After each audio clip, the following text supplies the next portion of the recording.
Thank you very much, Chairman, and thank you, Madam Rajavi, for your inspiring words, as usual, today. As you said, Madam Rajavi, this is International Human Rights Day. In fact, this year, the UN has designated today as HR 365, indicating that every day of the year is Human Rights Day. Sadly, all of us in this room know that no day in Iran or Iraq is Human Rights Day. Iran today, as Mrs. Rajavi said, is covered in blood. Iraq, next door, thanks to the mullahs in Tehran, is also covered in blood.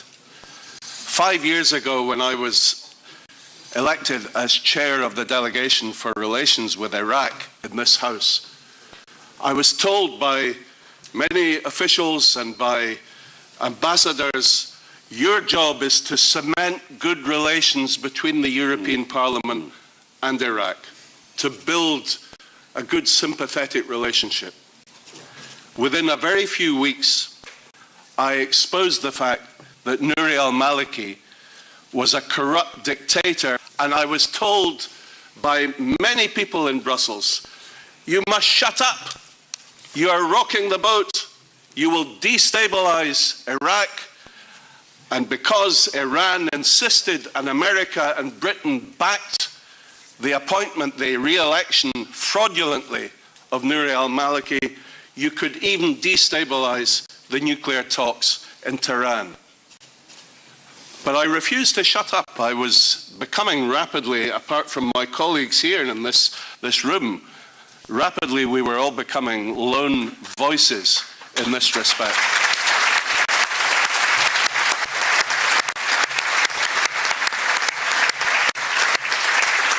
You know, Maliki called a press conference in Baghdad to accuse me of being an enemy of Iraq and a liar.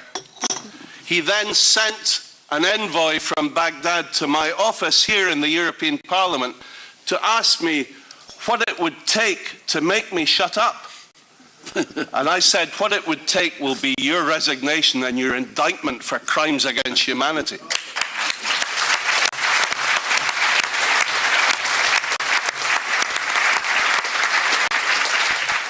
But you know, my good friend Howard Dean said that the West is plagued with a history of short-termism. And this is exactly what happened. 5 years ago, Maliki lost the election to Ayad Alawi by 2 seats. But Iran said, we have a red line against Ayad Alawi because he is always complaining about Iraqi interference in Iranian interference in Iraq. So we no way will allow him to become the Prime Minister. And America and Britain and Europe backed Iran and said, okay, we support Maliki to form a coalition and to take control. That was a short-term mistake, and it was a tragedy for Iraq, it was a tragedy for the region, and a tragedy for the world. Iraq is now a bloodbath. We warned again and again that this would happen, that there would be civil war.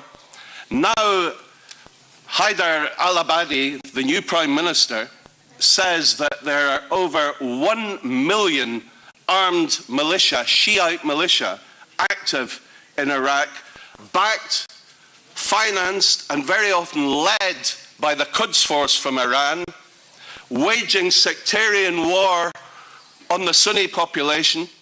And then the world says, why is it the Sunni tribespeople in Anbar and Diyala are not standing up and fighting alongside the Iraqi army to get rid of ISIS? Because the Sunni people think that the Shiite militia are worse than ISIS.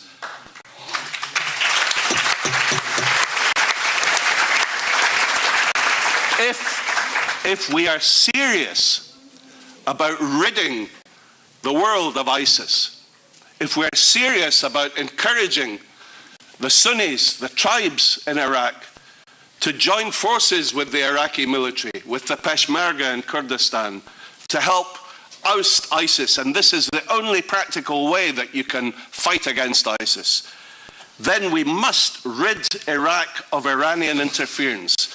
We must tell Haider al-Abadi, appoint again the generals who were ousted by Maliki because they did not support Iranian interference. Get rid of all the Iranians in Iraq. The PMOI exposed 30,000 names of people who are working in the army, in the intelligence services, in the administration of Iraq, who have been trained and are paid a weekly wage by Iran. They expose their names, their bank account numbers, how much they're paid. This is the level of the interference of Iran in Iraq. They're extending their cancer across the whole of the region.